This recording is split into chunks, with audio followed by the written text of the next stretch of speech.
Friend, সবাই কেমন আছো? আশা করি ভালোই আছো। গুড মর্নিং সবাইকে। এই আমার সোনা উঠে গেছে ঘুম থেকে, দেখো।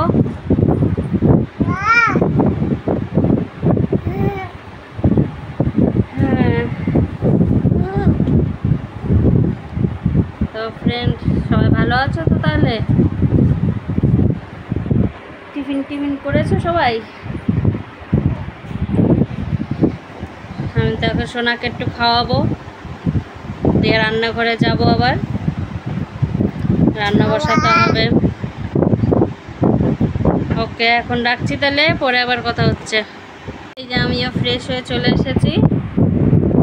আমার ফ্রেশ হওয়া আগেই হয়ে গেছিলো, আর মেয়েকেও ফ্রেশ করিয়ে দিলাম। এই যে দেখো কেমন তাকাচ্ছে তোমাদের দিকে, দেখো। খুব খুশি স্নান করে এসে। এখন ভাত খাওয়াবো, স্নান করিয়ে দিলাম, ভাত খাওয়াবো। ঠিক আছে, রাখছি তাহলে, এখন আবার পরে কথা হচ্ছে। হাই ফ্রেন্ড, এই যে করলা ভাজা করেছি, সয়াবিনের তরকারি করেছি, চাল কুমড়ার ঘন্ট, বরবটি ভাজা, আর বাচ্চার জন্য ডাল করেছি।